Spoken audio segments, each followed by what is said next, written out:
What is up? Welcome to another episode of the It To Hoover podcast with myself, your co-host Mitch Davis, and my counterpart Jake Nichols. Jake, how are you doing? What's up with It To Hoover podcast? Man, I'm doing well. Excited that we are going to be headed to Hoover here in about a month. That's going to be fun. And right now, you know, the SEC baseball world is quite nuts. So it's fun to watch. Am I allowed to break the news on the podcast that you and I are going to have a Radio Row spot? Like, am I allowed to talk about that? Because the It To Hoover crew, by the time this gets published, will officially, we're going to have a Radio Row spot from Tuesday until I think Thursday or Friday. And you and I are going to be doing live podcasts, like recordings, like all week. That's just what we're going to do. So how excited are you to get down to Hoover for a whole week? I am extremely excited. That's going to be a lot of fun. And I know it's going to be a big thing for both of us that we're really pumped about. Yeah, I mean, you never know. I mean, you and I actually might rub elbows with Paul Feinbaum, the Tennessee graduate himself, the Memphis, Tennessee native. Paul Feinbaum. Like, before we even talk about baseball, if you met Paul Feinbaum and we had him, let's say me and you get him for 5 minutes on the It To Hoover podcast while we're down in Hoover, what is the one question you're asking Feinbaum? Put me on the spot. Damn, I'm gonna put you on the spot because we're gonna talk baseball, but I've got to put you on the spot now. I would say, what does he feel like is? I mean, he is never afraid to toe the line, right? In interviews, I would say, what is the most controversial interview or best reaction maybe that he's ever gotten to a question? I really like that. I think mine would be, how does he balance the fame with being a normal, like, everyday human? Like, having a wife, having a family. How does he balance the fame? Because, like, when you go, I mean, you and I have both met Feinbaum, you know, at SEC Nations and at other media events. You and I have, like, bumped shoulders. Bumped into him, yeah. Yeah, like, we've talked to him. But, like, the dude doesn't, like, he never comes across as cocky. Like, it's he's always very welcoming to guys like you and I who are just getting started in this industry. Like, that's probably the question I would ask him, is that, or what does the SEC mean to him? Yeah. Like, I think I asked Steve Roberts that, you know, before we're going to talk baseball, but I talked to Steve Robertson on my podcast, on the Mitch Davis Show. And I asked him, and everybody knows Steve Robertson, Mississippi State guy, dad wins the state. He's from Starkville. I was like, Steve, what does Mississippi State mean to you? And how much that national championship not only mean to you, but to the state of Mississippi? And, like, he gave me the greatest response ever. It's just like, if I ask you, Jake, what does Tennessee mean to you? You know what I'm saying? Like, I don't know, man. This conference is amazing. But let's talk baseball. What topic do you want to just start this thing off with? We're going to reserve the Tennessee baseball topic for, like, last. But, like, what topic are you most interested in to start this thing off with? I think I'm most interested in the fact that Ole Miss baseball is crumbling beneath our very eyes, and not even Tennessee is the one that kind of broke the Rebels, if you want to say that, but that Ole Miss has just, like, completely disintegrated at this point. I mean, they lost 13-3 against SEMO the other day, and that's Southeast Missouri State. And if it wasn't for a Taiwan Malone homer, Ole Miss would have been run-ruled at Swayze Field. Yeah, and I mean, they're now 21-15 on the year. They are 6 losses from being 500 after starting off the year as number 1. That is mind-boggling. And they play a Mississippi State team who you and I talked about before we even came on air tonight, who I have a lot of stock in, because I still believe this Mississippi State team has the highest potential to do something out of the 2 Mississippi schools, and especially get to the NCAA tournament. I wouldn't say that about the Mississippi schools quite yet. Southern Miss right now, they're number 6 in the D1 baseball ranking. The Golden Eagles are coming on from the SIP right now. You know, that's the thing. Like, that's the beauty of college baseball. Like, Southern Miss has always been a great program. They've always had great pitching. They've always, you know, a guy from Arlington, one of my friends, Jared Wright, actually went down there and pitched a couple of years ago. Southern Miss has always had the program. They have the backing. They have the money. but they were never given the chance to play the big dogs. But they have beaten both Mississippi State and Ole Miss this year. You got to give credit to where credit is due, and that's Southern Miss right now. Yeah. Jake, have you seen the pitching matchups for Ole Miss and Mississippi State? I have not yet. No. Okay, Friday night starters for Ole Miss. Take a guess on who the Friday night starter for Ole Miss is going to be. I'm going to go Derek Diamond. No. Dylan DeLucia. Mr. Muzzle himself? Yes, 5.03 ERA. Oh, that is – oh. He's going to be facing off against Brandon Smith. Like, if you're Mississippi State, Mississippi State's got the bat. And against a Mississippi State team that walked off Auburn in incredible fashion a few days ago, mind you, too. Yeah, I mean, like I said, this Mississippi State team is coming on. Do you think Mike Bianco makes it through the season? I think he does, but I think that this could be it. Like that this season could be it. But I think that he's done too much with that program for them to not let him get through the season. Even if they do go on a run, which almost always does good in the SEC tournament. No matter what they do, they always do good in it.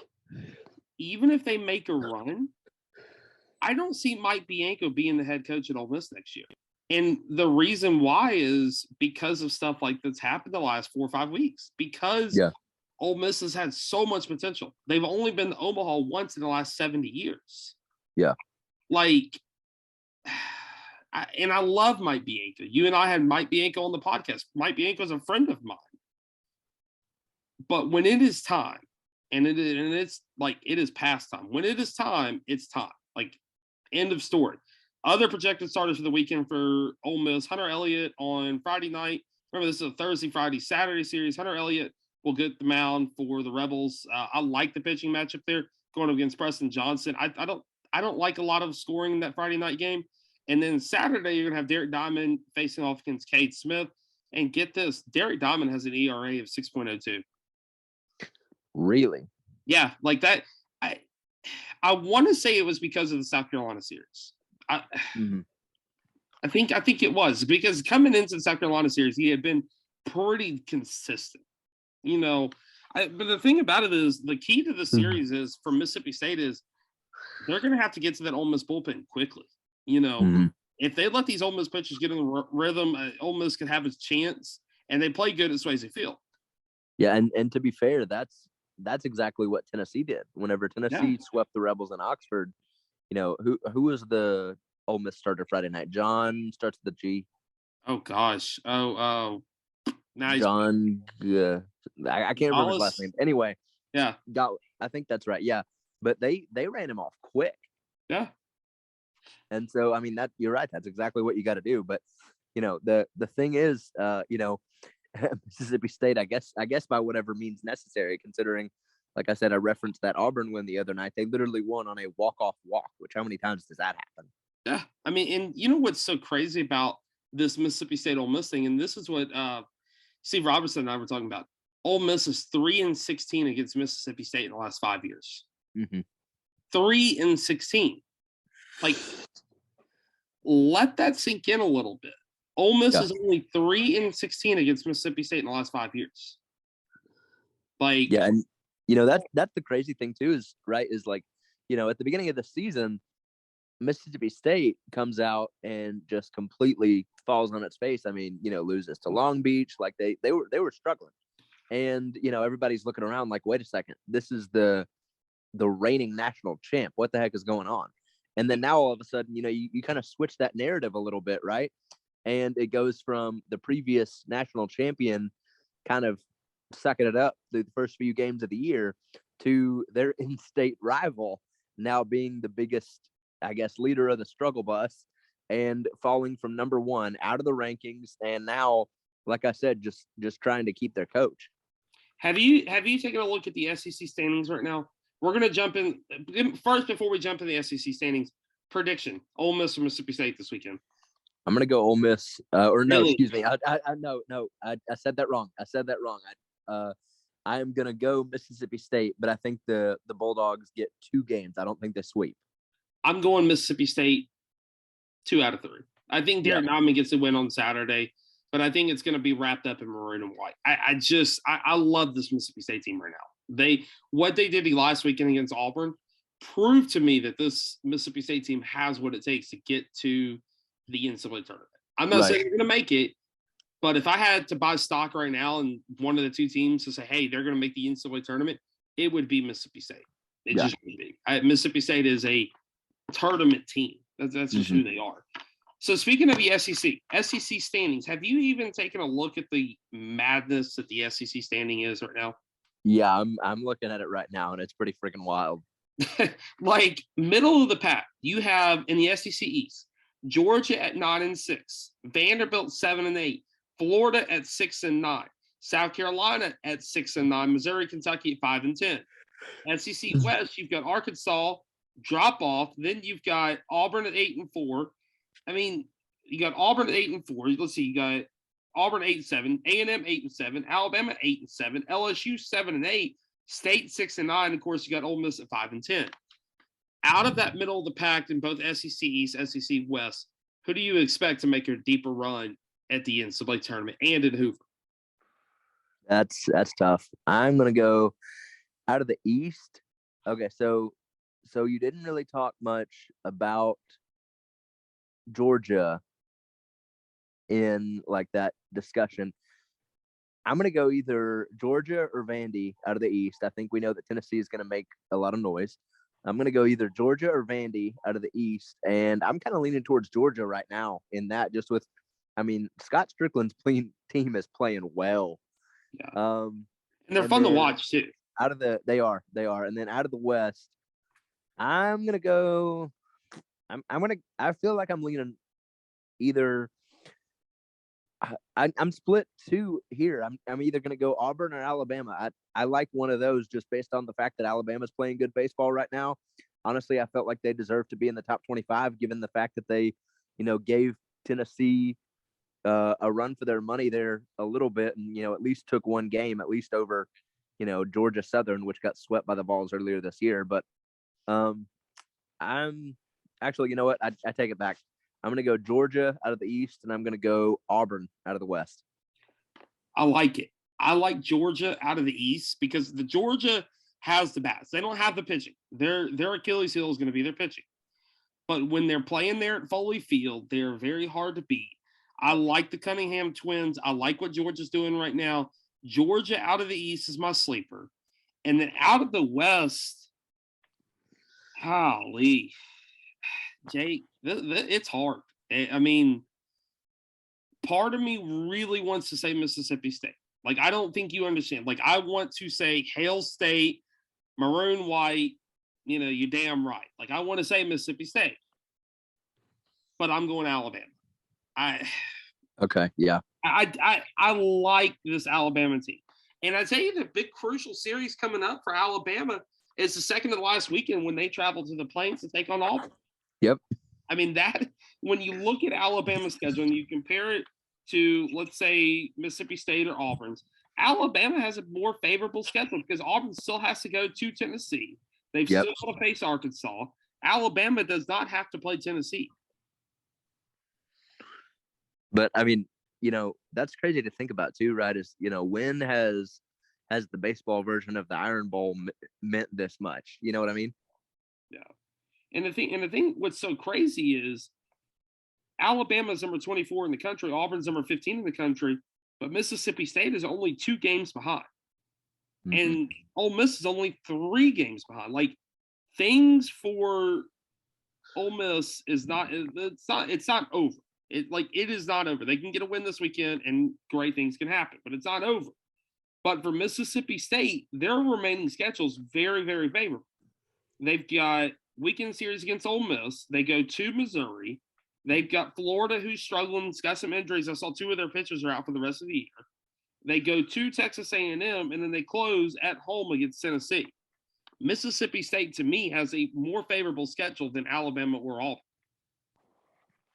Especially, gosh, I love that Tennessee series. Win that, because the thing that's going to happen is, and we see this a lot of times in baseball, Tennessee's going to get to that final weekend of SEC play. they're going to be looking ahead to Hoover. Mississippi State's still got a lot left to play for. Mississippi State gets that win over Tennessee, and we could be sitting here talking like Mississippi State's won 5 out of the last 6, 7 SEC series and going back to the Auburn series. Right. But Jake, flipping the script, we got to talk about the Volunteers to close this thing out. What are your takeaways from this Tennessee team so far? I mean, my God, they're the best team in baseball. Yeah, I had a little bit of a hot take the other day that that whenever they came out, which I guess everybody did really, right? Whenever Alabama won Friday night, Will Mabry comes out after the game and essentially does his version of the Dylan DeLucia, however you say it. I'm sorry. But anyway, comes out and says, that's not going to happen again. We're gonna come out and be different tomorrow. We're gonna we remember the way they celebrated. They celebrated like they won a World Series. We're not going to forget that. We're going to come out and, beat them. And then Jared Dickey followed it up by saying that they're going to come out and punch them in the throat. And, at that point, right, everybody's kind of looking around like, oh, Tennessee, can't take it. They're whining. They're, gonna, they can dish it out. But, whenever it comes back to bite them, they just start complaining and, what if they screw themselves over here? And then the thing was, they came out and backed it up. They outscored Alabama 24-6 through the rest of the series. And, I mean, can this team talk? Yes. Is it good that they talk as much as they do? Probably not, but they're going to, and they have the play to back it up. I mean, we heard earlier this week that Seth Halverson, the Missouri transfer, is still sidelined even more from I believe an arm issue that he had from earlier this year, and he's kind of set back in his recovery. But Tennessee has got a sleuth of arms right now across their bullpen. Obviously, you've got Ben Joyce, you've got guys like Mark McLaughlin who shut down Bellarmine yesterday. You've got everything across the board that this Tennessee team needs. Obviously, they've produced at the plate. So right now they're playing well, and they are still talking, I think, as much smack as they can muster. But they have what they need to back it up. The Woodbat game against Tennessee Tech was a little bit of I think a fluke, just since Tennessee couldn't get anything going, and the fact that they had an off night. But this team has bounced back in a hurry, and they are still building themselves to the point of being really, really dangerous come postseason play. Jake, I want to talk about Tony Vitello. Obviously, we're going to talk about the suspension, but a thing that popped up on Twitter today, I think probably Tennessee Baseball or somebody tweeted, I forgot who it was, but Tony Vitello was out on the Tennessee campus with a sign for Wounded Warriors Project, which is very near and dear to literally anybody with a human pulse. And he was offering $2 chest bumps. Like, talk about Tony Vitello, the Coach Vitello, and what he means to that program. Yeah. So firstly, that was a wonderful shot at the umpire from this past weekend, Jeffrey Macias, which I love getting a chance to talk about that because Macias, if I'm saying it right, Macias, I don't entirely know. Anyway, he essentially, I think anybody who would agree that was at that Alabama series would agree that Macias got as much little man syndrome as an umpire can glean during that Saturday game. Vitello at one point, Chase Dolander, the Tennessee pitcher, took a line drive off the elbow, which he's since been in recovery, but took a line drive off the elbow and went down. I think from everything I heard, the Alabama dugout cheered. And, Tennessee's pitching coach, Frank Anderson, comes out and says, hey, I have an issue with that. They can't just, it's not right that they're cheering whenever our guy is down and hurt. So Anderson gets up in one umpire's face. Macias comes over completely like separate from the conversation from the video I went back and watched and throws Anderson out. Vitello comes out to defend his assistant coach, says like, hey, what's going on? What's happening here? Macias throws him out. And then, of course, Vitello takes issue with it, goes over, bumps the umpire, which is a no-no, and automatic 4-game suspension per the NCAA rules. And so he will not be back until Tennessee plays its finale at Florida on Sunday. Anderson got to come back on Tuesday after the Sunday game against Alabama because it's only a 1-game penalty for an assistant coach. But I digress. After all of that, for anyone that happened to miss everything this weekend with Tennessee baseball, that was kind of the inside joke whenever Vitello was walking around today with that sign for the Wounded Warriors Project that he would chest bump anybody like he did the umpire for $2. But the thing was, it was really cool. I went back and looked later. He and Josh Heupel actually were both raising money for the Wounded Warrior Project, helping out the Tennessee SAE chapter. They had called both coaches and asked them, hey, we're doing this fundraiser. Can you come help us out? And of course, both of them obliged. They're good buddies. They've, had little banter in between press conferences earlier this year. So both of them helped out. Heupel threw a football at the dunk tank, and I don't know if it was Vitello that he dunked or somebody else, but Heupel threw footballs at the dunk tank. Vitello came out and of course had the chest bump thing, and overall a really good environment, I think, across Tennessee athletics right now. But yes, Mitch, specifically regarding Vitello, he is just the ultimate coach that any Tennessee fan could want. He's brash at the right times. He is respectful when he needs to be. But he will go to the ends of the earth to defend his guys. And that's exactly the way this fan base is. And that's why they love the hell out of him. Jake, I want to ask you about, everybody follows SEC baseball. We've had a rally possum before. We've had the Thomas Peterson, pinch hit ordeal in Hoover. Mm-hmm. Tennessee baseball has a fur coat. Yes, not only one fur coat, they have two. Coats, yes, and exactly. A pink daddy hat. I want to ask you about that second fur coat. You got an excellent article out there. Now's your time to shine. You got to hype it up a little bit. All right. So there's a little bit of a backstory here. So last year, Tennessee, everybody wants a home run prop, right? Like you got the turnover chain in football. You got to have something in baseball for homers. So it's just the nature of the game. If you hate it, then you're no fun, and you're the reason the game is boring. But anyway, so Tennessee had last year had a pink daddy hat that Evan Russell bought, I think at like a Goodwill or something, and so that's what they put on the player that hit the home run, naturally, with the daddy thing kind of saying, hey, I just hit a dinger off you, we own you, that kind of thing. So this year, they had the daddy hat last year, even took it to Omaha. This year, this team wanted to be a little different. But the problem was the fans loved the daddy hat. Like to the point that the ball shop on campus, Mitch, I can get you one if you want it, they sell daddy hats. And so the fans loved it, so they knew they couldn't take it away. So they had to add something. Well, what were they going to add? Well, it was Evan Russell again, goes out, finds this little cheetah print pimp coat, and it was like, okay, we're going to put this on after home runs too. And so they put it on after home runs this year. It catches fire all over social media. Of course, everybody loves it too. And so that goes on, and Tennessee leads the nation in home runs. So, of course, they're wearing it a lot. Nobody had an issue with it through 34 games. Then comes Saturday with, like I said, frankly speaking, little man syndrome, Jeffrey Macias. He had thrown Tennessee's coaches out earlier in the game. He had even ejected an Alabama assistant coach later in the night. Or no, excuse me, it was a different official that had ejected an Alabama coach, I think, just trying to get in on the action. But anyway, so Tennessee hits a game-clinching home run off from Mike Honcho himself, Jordan Beck. And as Beck comes to home plate, of course, they're bringing out the daddy hat and the cheetah coat. And Macias says, no cheetah coat, like no home run coat. And he was, I believe from what I read, he was the crew chief for the umpire of that game. So apparently he, I guess, had the authority to do it.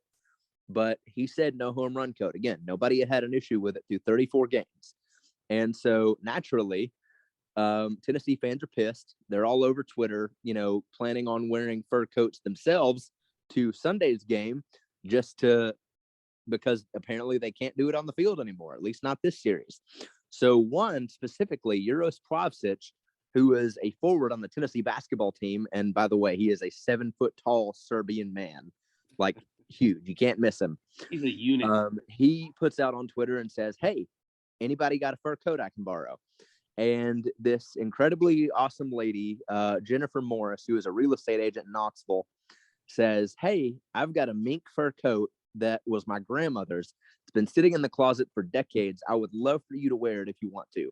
Essentially, Euro says bet, and they exchange numbers. Morris brings him the jacket the next morning, and then you have a 7-foot tall Tennessee basketball player walking into the baseball stadium with what is now the second fur coat of the season for the Tennessee baseball program. And what's even better is that Euros's girlfriend plays on the Tennessee softball team. And so after he got done using it at the baseball game, he takes it right on over to the softball stadium, gives it to his girlfriend. They hit a walk-off grand slam to beat Texas A&M.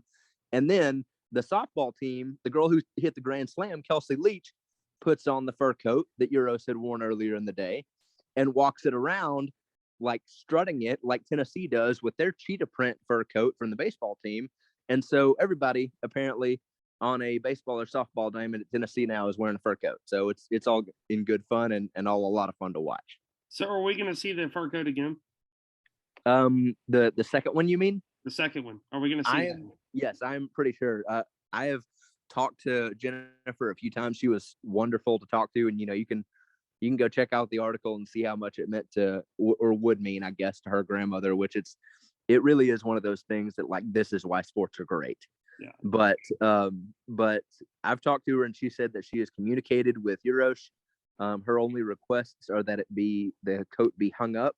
And again, it's real mink and would come down to like the ankles of any regular person on a 7-foot guy. It, comes to about his knees, but asked that it be hung up. She'd take care of the cleaning. And he said he's going to wear it for a few more games. We did not see it on Tuesday at the Bellarmine game, but after Tennessee goes to Florida, I would not be surprised to see it for a few more weekends. So on the record, before we close out, will you bring me a pink daddy hat to Hoover? I will do my best. I think that would be – I'm not saying I'm rooting for Tennessee. I'm not. Like, everybody knows my stance toward Tennessee. But I am more than willing and happy to participate in outlawish behavior. And that's the thing, right? Like that's, it goes against the grain of all the baseball traditionalists, and that's what they love about it. Luke Lipsy said earlier this year, "Hey, we're happy to be the villains. We're happy to play that part." They're, and that's the best part about it is these guys are, they play hard. They love being around each other. But if their antics, get under your skin, they're all the better for it.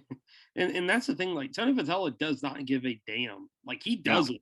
No. Like, he doesn't give a damn. Like, that's what draws me to him so much. And like, the thing about it is, Jake, you and I have been around SEC baseball probably our whole life. Like, in some extent, you and I have been going to SEC baseball games our whole life.